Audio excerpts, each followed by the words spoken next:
Hi, I'm Pastor Theron. Welcome to Church Where You Are and Story Sermons, relating life's experiences to the Bible.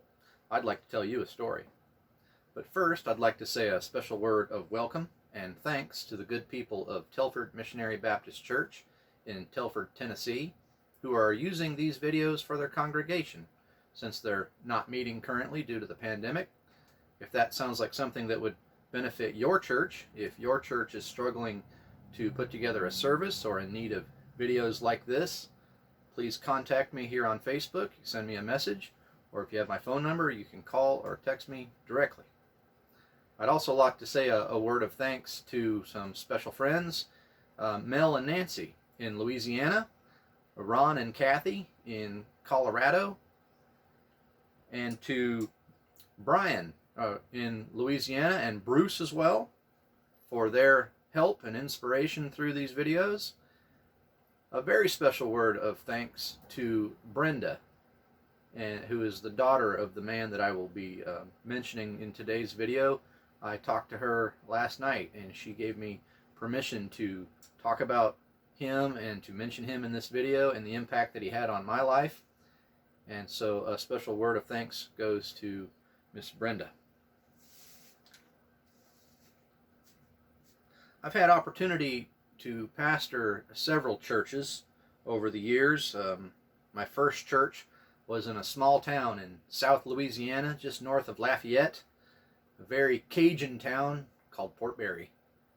When I first moved to Louisiana from Idaho, we moved to the city of Lake Charles, which is where you would consider the heel of the boot of Louisiana in the southwest corner. It's just close enough to Texas that it's got sort of a western feel to it, and I could relate to it. It was just Cajun enough to where it was interesting to me and kept me curious, and I could learn and grow as I went. I immersed myself in the culture when I first got there, and for years following, I learned to speak some of the language. I enjoy the music, the Zydeco and the Cajun music. Learned how to cook. I learned the different types of food that they have there. I would go out fishing, both in freshwater and saltwater. I don't know, just all kinds of things. Crabbing, which is a lot of fun. Just old piece of chicken or something on the end of a string and a net to scoop them up. It's a lot of fun. I learned to throw a cast net for shrimp and other things.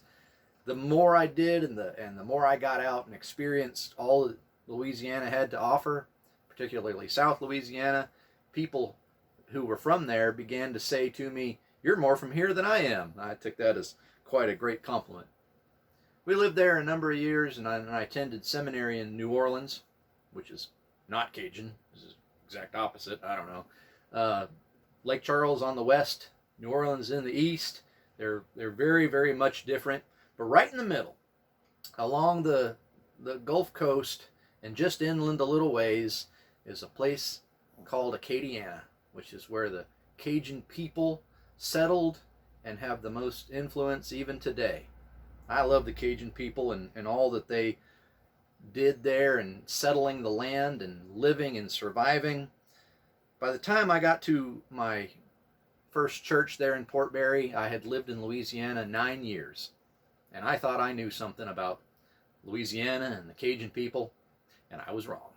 It's just such a different culture, and there are pockets of the Cajun people which differ from each other depending on whether they live on the Gulf or up on the plains or out on the flats or down on the bayou or over on the river or it's just all different.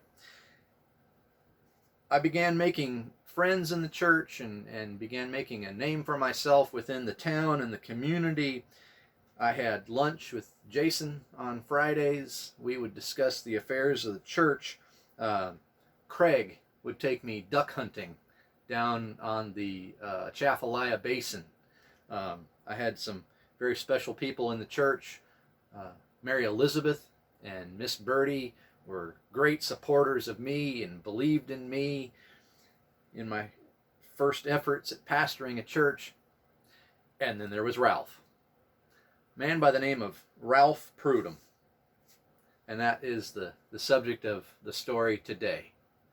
Ralph was one of 13 kids and grew up on the bayou, kind of halfway between Port Barre and the next larger town over called Opelousas. Each member of the family had certain responsibilities and work that they were supposed to do. Ralph has a younger brother named Paul Prudhomme. And if that name sounds familiar, it's because he would go on to become a chef, a very well-known and highly respected chef. He worked in the kitchen a lot with his mom preparing meals, and that just developed his love for the food and his skill and mastery of Cajun cuisine.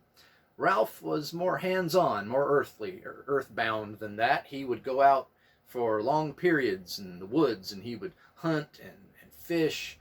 I remember him telling me one time that he made a camp along a little bank of just the smallest little hill, and he dug into that hill in the red clay and then burrowed in from the top, which effectively made a little fireplace with a chimney. And he burned wood in there so many times that the clay baked and became like pottery. I thought it was ingenious. Ralph is a little short man, shorter than me even, and I am not tall. Ralph, he was short and he was wiry and he was tough. He had this very distinct laugh and really hard hands and a really firm punch. He would make a joke and he would laugh, ha ha ha, and he'd hit me, boom. Oh man, I had bruises for years. It was crazy. He just made me feel so welcome and so involved in the church.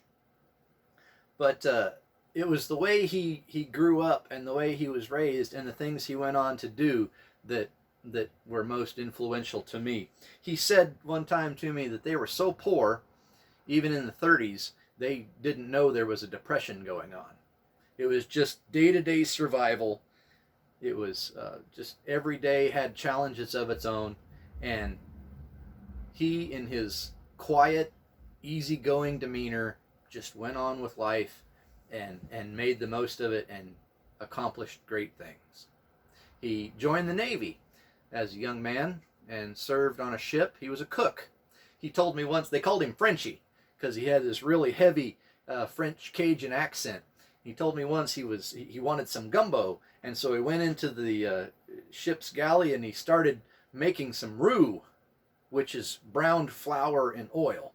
And the other guys in the kitchen started running around. Frenchie's going crazy. Frenchie's going crazy. He's burning up some flour. And he just said, I just wanted some gumbo meat. And I thought that was great. He came out of the Navy and he married Mary Ann and just lived and worked and just lived a quiet and simple life.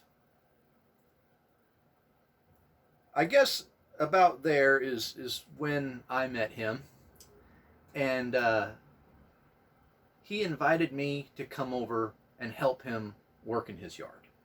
He had some limbs, he said, that he needed cut up and hauled off, and as it turned out, it wasn't limbs so much as it was trees. And I grew up working hard. I started splitting wood when I was 12 years old that we burned in the house for heat. Always digging holes and playing in the yard and doing things out in the woods. It's just the way I was raised, and I enjoyed it. And so I thought, I'm going to go over and help Ralph. He's getting up there in age, he's in his late 70s, early 80s at this point, and I thought he could use some help. So I went over to help. Wow. He worked me like a rented mule. He handed me a pair of lopping shears, and when the handles would come together, if you weren't real careful, they would twist just a bit.